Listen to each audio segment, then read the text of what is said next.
Welcome back दोस्तों। आज मैं 2024 की एक्शन थ्रिलर मूवी सरिपोदा शनिवारम को एक्सप्लेन करूंगा।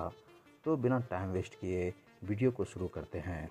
तो कहानी की शुरुआत में हमें एक लेडी दिखाई जाती है जो कि अपने पति से कह रही होती है कि मेरे पास केवल 2 महीने हैं, इसलिए मैं अपनी फैमिली के साथ अच्छे से रहना चाहती हूँ। जो सुनकर उसका पति रोने लगता है क्योंकि उसकी बीवी जल्द ही बीमारी के कारण मरने वाली है। फिर वो आदमी कहता है कि हमारे बेटी को तो मैं फिर भी संभाल लूँगा, पर बेटे सूर्या को संभालना बहुत ही मुश्किल है। उससे अपना गुस्सा ही कंट्रोल नहीं होता। आज ही वह अपनी क्लास के लड़के को पीट कर आया है। जो सुनकर उसकी माँ भी परेशान हो जाती है। तभी गेट पर सूर्या के मामा आकर गालियाँ देने लगते हैं और हमें पता चलता है कि सूर्या का मामा शराब पीकर अपनी बीवी को मारता था। इसलिए सूर्या की माँ ने ही अपने भाई के खिलाफ़ कंप्लेंट कर दी थी और उन्होंने सूर्या की माँ में और उनकी बेटी को दूसरी जगह भेज दिया ताकि उसका भाई उन लोगों को फिर से कभी परेशान ना कर सके। साथ ही हमें यह पता चलता है कि सूर्या अपना मामा की बेटी कल्याणी, जिसे सब लोग चारू कहकर बुलाते हैं, उससे बहुत ही प्यार करता है। पर सूर्या के गुस्से से वो बहुत ही डरती थी, इसलिए वो कभी सूर्या का प्यार समझ नहीं पाई। खैर, अब प्रेजेंट में सूर्या के मामा अपनी बहन को बहुत ही बुरा भला कह रहा होता है, लेकिन सूर्या के पापा अपनी बीवी को अंदर ले जाता है। तभी ये लोग देखते हैं कि वहाँ से सूर्या गायब है और सूर्या अपने मामा को मारने के लिए उसके पीछे भाग रहा होता है, लेकिन उसका मामा निकल जाता है और सूर्या उसे मार नहीं पाता। हालांकि तब तक सूर्या को गुस्से में उसकी माँ ने देख लिया था। अब अगले दिन सूर्या की माँ उसे गुस्सा कम करने के लिए समझाती है, लेकिन सूर्या कहता है कि मैं गुस्सा बर्दाश्त नहीं कर पाता। उसकी माँ कहती है कि ठीक है, आज से हम पूरे हफ्ते में एक दिन रखते हैं जिसमें तुम गुस्सा कर सकते हो, लेकिन बाकी के 6 दिन तुम अपना सारा गुस्सा पी जाओगे और अगर फिर भी गुस्सा शांत ना हो तो तुम उसे एक दिन पर अपना गुस्सा सारा निकाल सकते हो। जिस पर सूर्या मान जाता है और माँ से वादा भी करता है। अब उसकी माँ दीवार पे सारे दिन का नाम लिख देती है और सूर्या से कहती है कि जिस दिन ज़्यादा तेज़ गुस्सा आ जाएगा और बात जायज़ होगी, उस दिन हम चुनेंगे तुम्हारे गुस्से को निकालने के लिए। अब ऐसे में दिन बीतते हैं और सूर्या हर दिन गुस्से की वजह से अपनी माँ को बताता है, जिस पर उसकी माँ मना करती है और इस तरह से 5 दिन ख़त्म हो जाते हैं।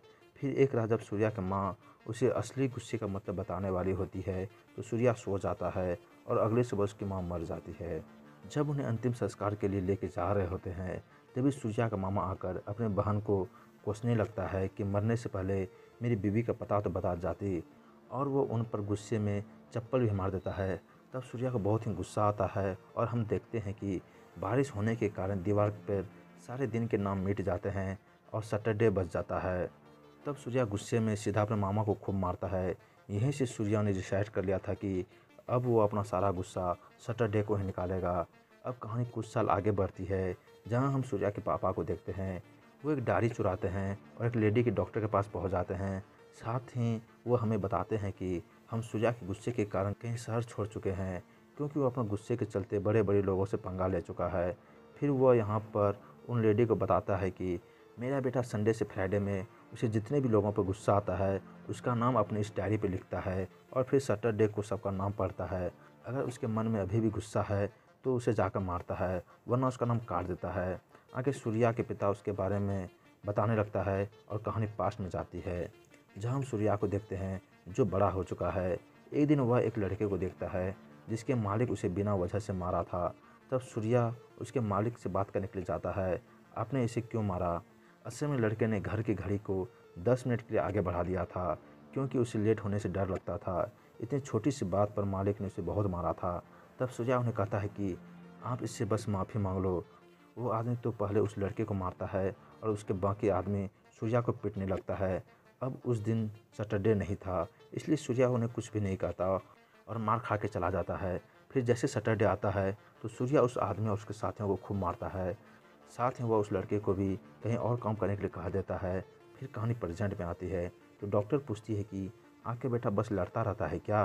तो उसके पापा बताते हैं नहीं, वो तो इंश्योरेंस एजेंट हैं और हम देखते हैं कि वो तो सबकी मदद भी करता रहता है। लेकिन सूर्या ने अब तक जितने भी लोगों को गुस्से मारा वो लोग आए दिन उस पर हमला करते रहते हैं, जिसके कारण कई बार तो उसके पापा और उसकी बहन भद्रा को भी परेशानी हुई थी। अब डॉक्टर पूछती है कि वह जिसे सूर्या प्यार करता था ना, वो मिली या नहीं? उसके पापा बताते हैं कि नहीं, वो तो उसे अभी भी ढूंढ रहा है, क्योंकि उसका कहना है कि वह उसी से ही शादी करेगा। पर बाद में हमें मिली जिसकी शादी हो चुकी थी, उसका एक बच्चा भी था जो जानकर सूर्या को बहुत रोया। हालांकि उसके मन में अभी भी आशा है कि अपने पति को छोड़कर वापस उसके पास आ जाएगी। असल में सूर्या के पापा ने उससे नकली लड़की को चारों बनाकर सूर्या से मिलवाया। फिर सूर्या के पापा बताते हैं कि वह इतना भी अच्छा नहीं है। उसके गुस्से के चक्कर में उसकी बहन की शादी टूटने वाली थी, क्योंकि सूर्या को अपनी बहन भद्रा के ससुर पर किसी बात पर गुस्सा आया और उसने उन पर हाथ उठा दिया, जिसके कारण भद्रा ने ही सूर्या से रिश्ता तोड़ दिया। वह अब शादी के बाद हमारे घर कभी नहीं आई, बस फ़ोन पर ही बात होती है। फिर वह बताते हैं कि मैंने उसी दिन से कसम खाई थी कि सूर्या की जो भी सैटरडे का टारगेट होगा, मैं डायरी पढ़कर उसे बचाने के लिए ज़रूर आऊँगा, इसलिए मैं आपके पास आया हूँ। और वो रिवील करता है कि आपके पति की जान को खतरा है, क्योंकि वह स्कूल टीचर है ना, और उन्हें भद्रा ने रंगे हाथों एक लड़की के साथ गलत काम करते हुए पकड़ लिया था, इसलिए उन्होंने भद्रा को भी धमकी दी थी और अब वो सूर्या का टारगेट है। यह सुनते ही वो लेडी अपने पति को बचाने के लिए जाती है और तभी घर से सूर्या बाहर निकलता है। तब वो लेडी अंदर जाके देखती है उसके पति को काफ़ी अच्छे से धुलाई हो रखी थी। इसके बाद हम चारुलता नाम की एक लड़की को देखते हैं जो हाल में ही पुलिस में ज्वाइन हुई है। तब उसके सीनियर बताते हैं कि तुम्हें यहाँ नहीं आना चाहिए था, इस थाने का सीआई दया बहुत ही बुरा आदमी है। फिर हम सीआई दया को देखते हैं जिसने एक आदमी को बंदी बना कर रखा था और वो उसे खूब टॉर्चर कर रहा होता है। उनकी बातों से पता चलता है कि इस आदमी का नाम गोवर्धन है और यह दया के बड़े भाई कुर्मी का खास आदमी है।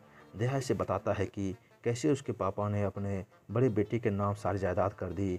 अब उसके पास केवल छोटी सी ज़मीन बची है जिसे बेचने के लिए भी उसके भाई की परमिशन चाहिए, इसलिए उसने अपने भाई के आदमी को किडनैप कर रखा था ताकि उसका भाई चुपचाप ज़मीन के कागज़ पर साइन कर दे। लेकिन जब इतना इंतज़ार करने के बाद भी उसका भाई कुर्मी फ़ोन नहीं करता है तो दया कहता है कि शायद ये उसका खास आदमी नहीं है, इसलिए वो उसे जाने के लिए देता है और कहता है कि इसे मारकर मेरा क्या ही फ़ायदा होगा। अब गोवर्धन के निकलते ही कुर्मी को दया का फ़ोन आता है कि मेरे आदमी को जाने दो, मैं किसी भी कागज़ पर साइन कर दूंगा। यह सुनकर दया के होश उड़ जाते हैं और वह गोवर्धन को रोकने के लिए भागता है, पर वो तो जा चुका था। अब दया फिर से टेंशन में आ जाता है, अब मेरा भाई कभी साइन नहीं करेगा क्योंकि उसका आदमी तो बच कर निकल गया। इसलिए अब वो गुस्से में सीधा एक बस्ती में जाता है और वहाँ के लोगों को मारने पीटने लगता है। फिर वह एक आदमी को पकड़ सीधा थाने में ले जाता है और उसे बड़ी ही बुरी तरह से मारता है। इधर सूर्या अपने पापा से पूछता है कि उस दिन माँ ने मुझे गुस्से का क्या मतलब बताना चाहती थी, जिस पर उसके पापा उसे डांट कर चुप करा देते हैं। इसके बाद जब बाप बेटे खाना खा रहा होता है तो पापा को भद्रा का फ़ोन आता है और वो बताती है कि उसे बेंगलोर जाना पड़ रहा है, इसलिए वो कुछ दिन नहीं मिलेगी। और हम सूर्या की बातों से पता चलता है कि वो अपने दीदी पर आज भी नज़र रखता है ताकि उसे कोई परेशानी ना हो। फिर सूर्या के पापा कहते हैं कि अब तुम भी शादी कर लो, लेकिन सूर्या मना कर देता है। इधर हम चारू और उसकी माँ को देखते हैं, तब हमें पता चलता है कि असल में चारू ही है। इन लोगों ने अपने पापा से बचने के लिए अपना नाम बदल लिया था और आज भी माँ उससे कह रही होती है कि तेरे लिए सूर्या अच्छा लड़का रहता। पर चारू कहती है कि मैं सूर्या से कभी प्यार नहीं कर पाऊंगी, वह हमेशा लड़ता रहता है और मुझे शांत लड़का चाहिए। इसके बाद जब चारू अपने थाने में आती है तो बस्ती का आदमी प्यास से तड़प रहा होता है। यह देखकर चारू उसे पानी देने के लिए जाती है, लेकिन तभी वहाँ पर दया आ जाता है जो देखकर सब सहम जाते हैं। वह आदमी भी पानी नहीं पीता। हालांकि आज सियाई दया चारू से पहली बार मिला था, इसलिए उसे कुछ नहीं कहता और वो अपना सारा गुस्सा फिर से उस आदमी पर निकालता है। इसके बाद चारू अपने सीनियर से पूछती है कि आखिर ये सियाई उन बस्ती वालों को इतना मारता क्यों है, जिस पर वह बताता है कि यह बस्ती पहले चोरों की बस्ती थी, लेकिन धीरे धीरे वहाँ के लोग सुधर गए और मेहनत करके अपना पेट पालने लगे। ये जो दया है उसका भाई बस्ती वालों के वोट से यहाँ का कॉरपोरेटर बन गया, जिससे उसके पास पावर आ गई और दया अब अपनी ज़मीन अपने भाई से लेना चाहता है जो वो हड़प कर बैठा है। इसी कारण दया को लगता है कि बस्ती वालों के कारण ही उसका भाई पावर में है और वह सारा गुस्सा उन्हीं पर निकालता है। यह सुनकर चारों के होश उड़ जाते हैं। इसके बाद अगले दिन चारू उसी बस्ती में जाती है और वहाँ के लोगों से मिलती है। साथ ही वो आदमी जेल में है, उसके घर उसके लिए खाना लेकर जाती है, जिससे सब लोग समझ जाते हैं कि यह पुलिस वाली अच्छी है। अब एक दिन सूर्या किसी का इंश्योरेंस करने के लिए आता है और वहाँ पे दया भी मौजूद था। फिर जैसे दया अपनी कार से जा रहा होता है तभी गलती से वो एक लेडी की कार को ठोक देता है। अब जैसी लेडी चिल्लाती है तो दया को और गुस्सा आता है और वह बार बार कार को ठोकने लगता है।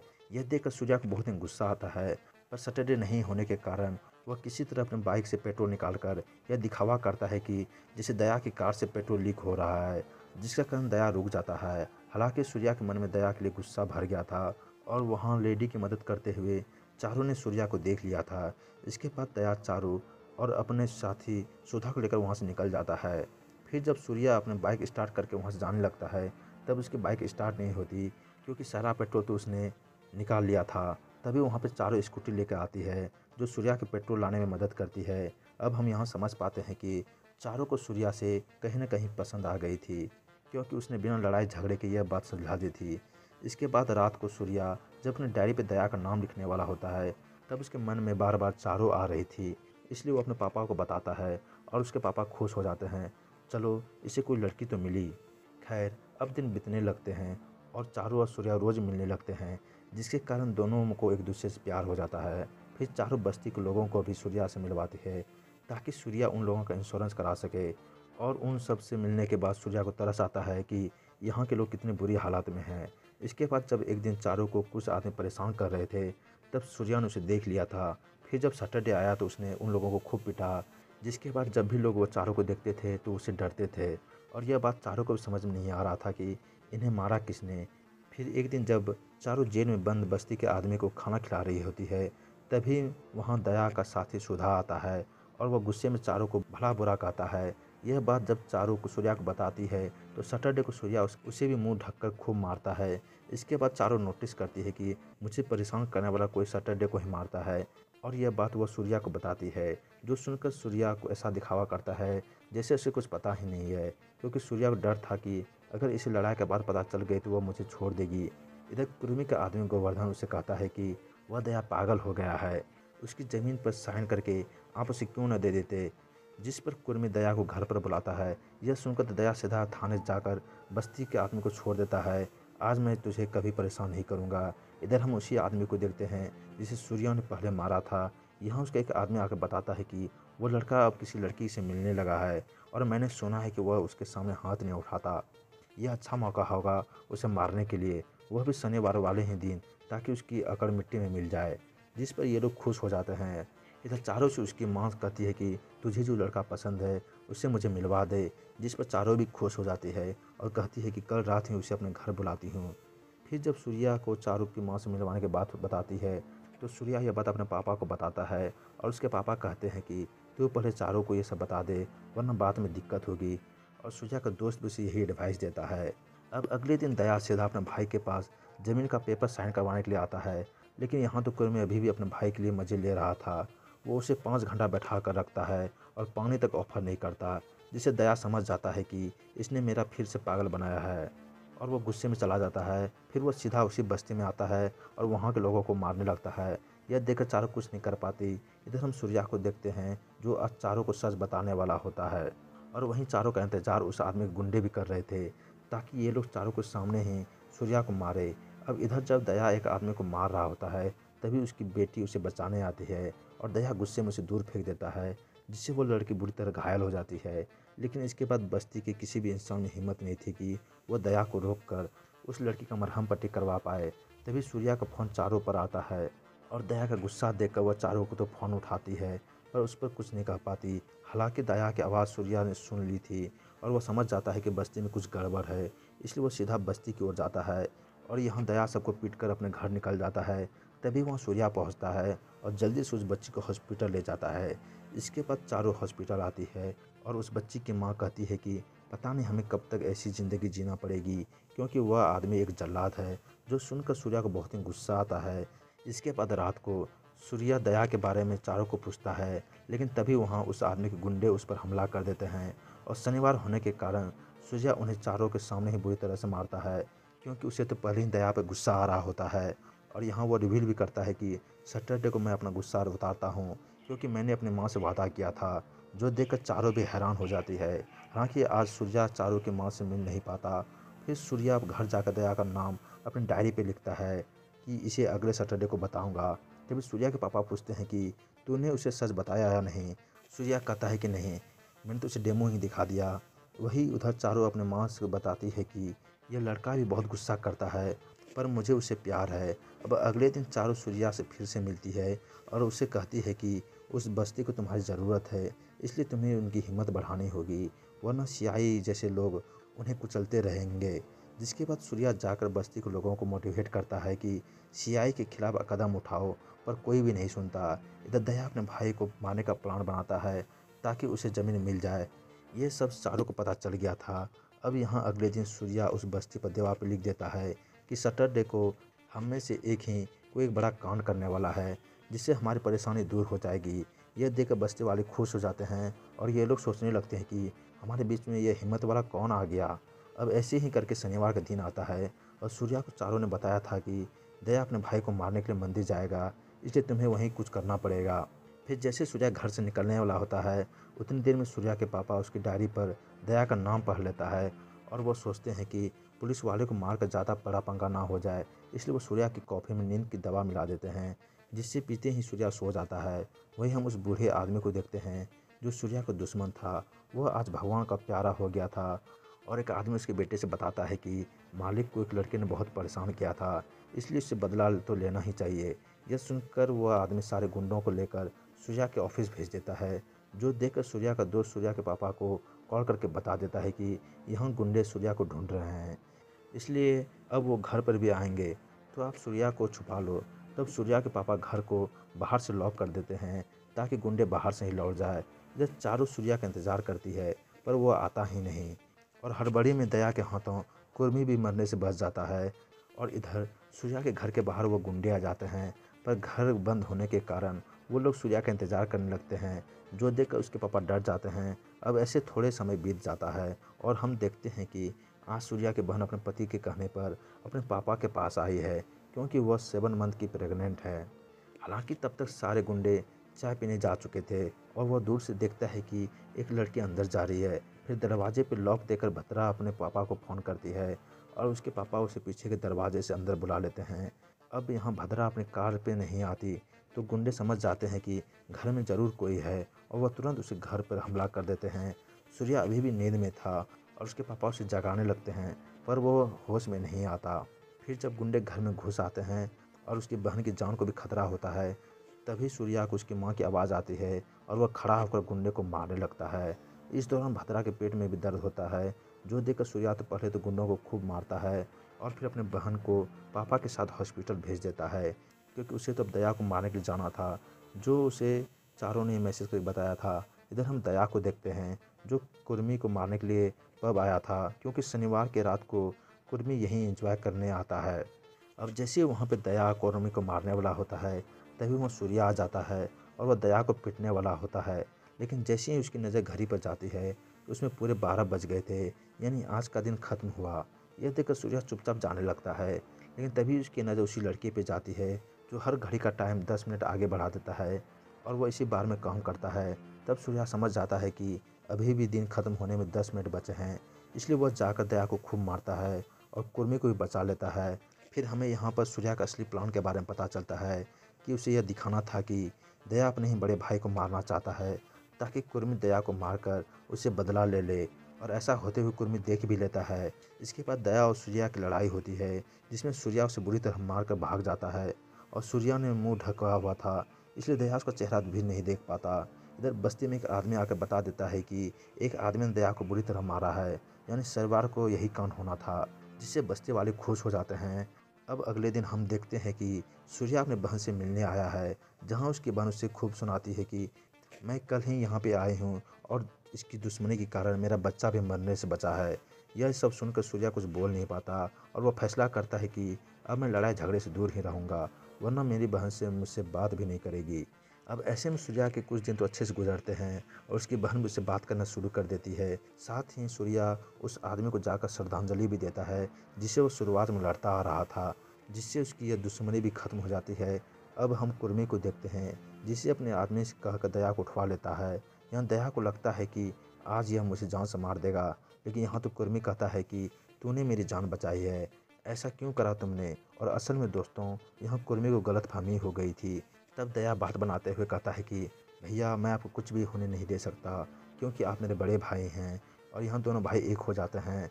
फिर कुर्मी कहता है कि उस आदमी का कुछ करो जिसने मुझे मारने की कोशिश की और दया का यह हाल किया है, जिस पर सारे लोग उसी काम पे लग जाते हैं और दया भी थाने जाकर उस आदमी की खोज में लग जाता है। पर दया को समझ नहीं आ रहा था कि वो लड़का पहले मुझे मारने आया फिर जाने लगा, लेकिन घड़ी देखकर उसने मुझे फिर मारा। ये सब याद करके दया समझ जाता है कि वो मुझे शनिवार को ही मारने आया था और वह सुधा से कहता है कि पता करो शनिवार पर इस एरिया में कितनी कंप्लेंट्स आई है। तब सुधा पता करके बताता है कि कहीं भी कंप्लेंट रजिस्टर नहीं हुई है सिवाय एक के जो आज की कंप्लेंट लेने आई है और वो आदमी बाहर बैठा है। तब दया बाहर आता है और पता चलता है कि यह तो सूर्या ही है जिसने कंप्लेंट की है। वह दया को बताता है कि एक आदमी ने मास्क पहनकर मुझे शनिवार के दिन खूब मारा। यह सुनकर पहले तो दया सूर्या पर ही शक करता है और उसे जेल में ले जाकर मारने लगता है। लेकिन जब सूर्या डर जाता है तो दया समझ जाता है कि यह सच कह रहा है और सूर्या यह भी कहता है कि मैंने उसे देखा है, उसने आधा मुंह ढका हुआ था। जिसके बाद अगले दिन से सूर्या को ले जाकर सारे गुंडों के फेस दिखाता है, पर सूर्या सबको मना किए जा रहा होता है और यहाँ चारों समझ नहीं आती है कि सूर्या ऐसा क्यों कर रहा है। अब दिन ऐसे ही बीतते हैं और एक दिन सूर्या को कुछ लोग उठा के ले जाते हैं और यह सुधा भी दया को बताता है कि आपको मारने वाले का पता चल गया है। तभी दया के फ़ोन पर कुर्मी का फ़ोन आता है और बताता है कि जिसने उस दिन मुझे मारने की कोशिश की वह पकड़ा गया है। यह सुनकर दया तुरंत वहाँ पहुँचता है और देखता है कि यह तो सूर्या है। तब दया सूर्या को छुड़ाता है और कहता है कि आपने गलत आदमी को पकड़ा है और वो फ़ोन में एक फ़ोटो दिखाता है कि आपको मारने वाला कोई बस्ती में ही है क्योंकि दीवार पर हमें लिखा मिला है। जिसके बाद ये लोग सूर्या को लेकर बस्ती में आते हैं और दया सबको मार मार कर सूर्या को दिखाता है कि इनमें से पहचान ले, पर सूर्या सबको मना कर देता है और उसको काफ़ी दुख हो रहा था। इसके कारण बस्ती वालों का यह हाल हो गया। अब सूर्या घर आकर अपने पापा को सब कुछ बता देता है। तो इस बार सूर्या के पापा कहते हैं कि इस बार जो तेरा दिल करे तू वही कर, मैं तुम्हें रोकूंगा नहीं। साथ में वह कहते हैं कि तेरी माँ उस दिन तुम्हें बताने वाली थी कि असल में गुस्सा वो नहीं होता जिससे लोग डरे, बल्कि वो होता है जिससे लोगों को हिम्मत मिले। यह सुनकर अगले ही दिन सूर्या सीधा बस्ती में जाकर लोगों को हिम्मत दिलाने लगता है कि अगर तुम दया के सामने खड़े हो जाओ तो शायद कोई तुम्हारी मदद करने आ जाए। अब यहाँ दया बार बार सोच रहा था कि उस बार में कुर्मी को वो लड़का क्यों बचाने आया था। ज़रूर उसे मेरे बारे में कोई खबर दे रहा था। तभी उसका शक जाता है चारों पर, क्योंकि वह बस्ती वालों की मदद भी करती थी। कड़ी से कड़ी मिलाने पर उन्हें पता चलता है कि वह सूर्या ही है जो शनिवार को लोगों को मारता है। तभी वहाँ कुर्मी आता है जो बताता है कि मैंने सच पता लगा लिया है उस दिन पब में कौन था, और वह सीसीटीवी की फुटेज में दिखता है जिसमें दया उसे मारने वाला था और वह सूर्या ने तो उसकी जान बचाई थी। ये देखकर वो अपने भाई को कोसने लगता है और दया गुस्से में उसे जान से मार डालता है। फिर जैसे ही वहाँ पे कुर्मी के आदमी आते हैं तो दया ऐसे नाटक करता है जैसे सूर्या यहाँ आकर कुर्मी को मार कर चला गया। तब सारे लोग सूर्या को मारने चल देते हैं। इधर सूर्या अपने बहन के पास हॉस्पिटल में था क्योंकि उसकी डिलीवरी होने वाली थी। तभी उसकी फ़ोन पर दया का फ़ोन आता है जो कहता है कि मुझे मारने की सज़ा तुझे ज़रूर मिलेगी और उसकी शुरुआत तेरी लवर से होगी। यह सुनकर सूर्या तुरंत चारों के घर पहुंचता है और देखता है कि यहाँ तो उसकी मामी है। यह देखकर तो उसके होश उड़ जाते हैं और उसे पता चलता है कि चारों ही है जिसे अब दया बस्ती में ले गया है और उसके पापा ने उसे किसी नकली चारों से मिलवाया था। तब सूर्या सीधा बस्ती पहुंचता है जहाँ चारों बेहोश पड़ी थी और यहाँ दया सूर्या को बहुत ही बुरी तरह से मारता है। यह सब होता हुआ बस्ती वाले भी देख रहे होते हैं। तब दया कहता है कि तेरी चारों को हॉस्पिटल ले जाना पड़ेगा। अगर यह बस्ती में से कोई भी एक आदमी सामने आकर कह दे कि इसे हॉस्पिटल ले जाओ तो मैं तुम्हें जाने दूंगा। तब सूर्या सबको आगे आने के लिए कहता है पर कोई भी डर के मारे नहीं आता। तभी यहाँ पर सूर्या के पापा आते हैं। आपने गलत आदमी से पंगा लिया है। वो तो आज शुक्रवार है और यह चाहता है कि बस्ती वालों में हिम्मत आ जाए, वरना अब तक तुम्हारा बुरा हाल हो गया होता। तब सूर्या उठता है और हाथ में रस्सी बांधने लगता है। तब चारों भी सूर्या को देखकर समझ जाती है कि ये तो वही सूर्या है जिसके गुस्से से वह डरती थी। और सीन फ्लैशबैक में जाता है जहाँ सूर्या के बहन ने कहता है कि आज मैं तुझे रोकूंगी नहीं, जाकर चारों को बचा ले। तभी यहाँ दया उठता है और कहता है कि बस्ती वालों में कभी हिम्मत नहीं आएगी। यह कहकर वो एक बच्ची को मारने वाला होता है जिसे सूर्या बचाता है। तभी एक आदमी निकलकर दया को चाटा लगा देता है जिससे बस्ती वालों में भी हिम्मत आ जाती है और सूर्या उन सबको तरफ से लड़ने लगता है। और अब बस्ती वाले भी दया को लोगों को मार रहे होते हैं। अब ऐसे में सूर्या दया को बुरी तरह मारता है और बस्ती वाले सूर्या का शुक्रिया अदा करते हैं क्योंकि उसके कारण ही उनमें हिम्मत आ गई थी। फिर यहाँ से सीन कट होता है और हम देखते हैं कि कुर्मी के आदमी गोवर्धन वही सीसीटीवी वाला वीडियो देखकर आया है और उसने दया और उसके साथी सुधा को जान से मार डाला है। जिसके बाद हम सूर्या और चारों को साथ में देखते हैं जो कि शादी की बात कर रहे होते हैं। यहीं पे ये मूवी ख़त्म हो जाती है। तो दोस्तों, आप सबको ये वीडियो कैसी लगी वीडियो को लाइक करें, कमेंट करें और चैनल को सब्सक्राइब करना बिल्कुल ना भूलें। मिलते हैं नेक्स्ट वीडियो में, तब तक के लिए धन्यवाद।